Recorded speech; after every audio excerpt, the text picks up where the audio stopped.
Good morning, everyone. Dr. Garrett here, the Morning Monk.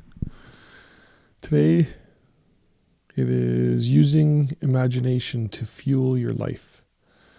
Imagination is everything. I can't remember who wrote those 3 words in that order, but it seems to sum it up. Imagination is everything. Our lives will reflect the way we use our imagination. The child imagines himself walking like the adults he sees above him.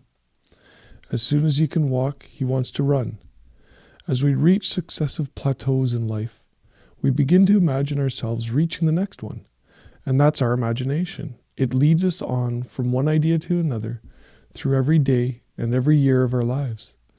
But if we're not careful, our imagination can lead us into mazes of confused complications from which we may find it difficult to extricate ourselves. So it's a good idea, as we use our imagination, to always strive for simplicity, to avoid the complicated. Are we living the lives we want to live? Excuse me.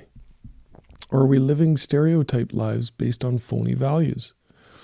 Usually they're a combination of both, a kind of compromise which says surely other people must have some idea of what constitutes the good life.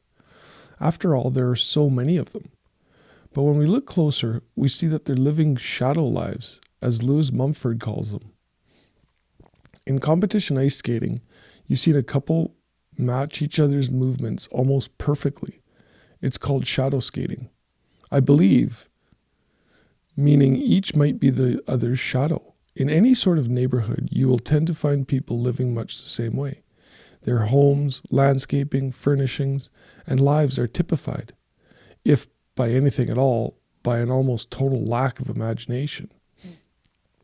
Imagination, like anything else, needs fuel for production. You can't have something from nothing. Thomas Edison said, "I'm a sponge. I want to know the answer to everything." With his great lifetime inventory of information, he could assemble an incredible array of new combinations and permutations. Electric light is a combination of elements, and so is any good idea, or any bad idea for that matter. Most of us make the mistake of not asking why. Why do I live here in this house rather than in some other house? Why this life instead of another life? Why this work instead of other work? Why these rewards instead of others? Now, this doesn't mean we'll change anything necessarily, but at least we'll be living lives that have been examined and found to be to our personal liking. We'll know that we're not living in the lives we're living simply because they reflect We'll know that we're not living the lives we're living simply because they reflect, and they're pretty much composite copies of the lives we see about us. They should be, to my way of thinking, deep main currents in our lives. Our family lives, our work, our leisure, and our rewards in the form of income. Our family lives should be good and richly satisfying. What is our input here? How are we using our imaginations to bring meaning, charm, and love to our family relationships? It's an ongoing process that should become richer and more meaningful with the passing of time. How about your home? Is it what you want? H.L. Mencken once commented that the average home is a house of horrors and doesn't reflect poor taste so much as it reflects no taste at all. People tend to order their steaks medium and their homes and lives the same way. Medium rhymes with tedium. The family is the most important part of the life of most of us. What good is accomplishment if there's no one with whom to share it? What good is anything if there's no one with whom to share it? And since the family is first in importance, it represents a fertile field for the imagination, not just for the woman in the family, but for the man and hopefully for the kids as well. Family creative thinking sessions are a lot of fun and a never-ending source of good ideas. Check every idea for basic simplicity. Avoid complication whenever possible. No matter what it is we want, if it's within the realm of reality, we can get it through imagination applied to our work.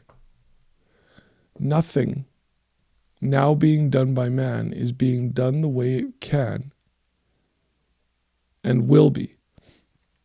Everything will be done much better.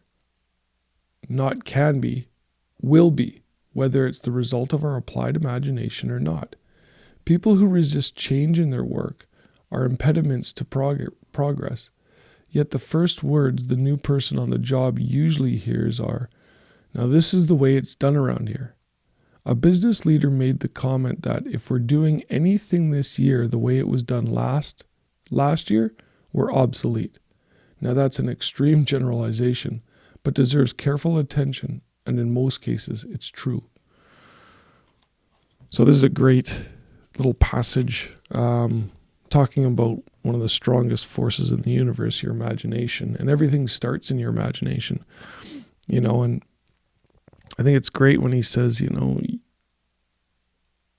people need to start asking that question, why? Why do you live where you are? Why are you earning the income you're earning? Why aren't you trying harder? Why aren't you doing things differently? Why aren't you doing them in a certain way? And then looking at family, applying it to family as well. Like everyone, we tend to think of imagination with respect to, doing things or creating things, but how about, thinking about different ways to interact with family, friends, kids, things like that. So, take a moment today, look at your life, close your eyes, maybe take, 5-10 minutes, just close your eyes and imagine what is possible for you. Are you earning the income you want? And you shouldn't be satisfied. Dissatisfaction is a creative process. So you shouldn't be satisfied with these things, and really, really give yourself a test, and ask yourself if you're selling out to the system. Just because you got a decent job, you're earning a certain amount of income, is that the only thing that we should be thinking about? Or what about earning a more income in less amount of time a day so you can actually spend more time with those that you love? We grow up learning or are conditioned to believe that, this thing called work, is just about earning a good income, but it should be spent, 8-10 hours a day doing it. And I don't think that's true. I think it's a belief that we were, fed or taught, and what is a belief other than anything we've heard or a thought that we've heard over and over again, that now we think is real. So, challenge that and go, maybe work is about trying to find the thing that you can do to earn, the most amount of money in the least amount of time, right? Do a good check-in and ask yourself, can I be doing better? Can I be doing better so that I can earn more in less time so I can spend that time with my family? Because that's the real richness of life. All right, everyone, have an amazing day. And let me know if this is something you want me to continue doing. I enjoy the reading, and, just comment and let me know. All right, we'll talk to you all tomorrow. Take care.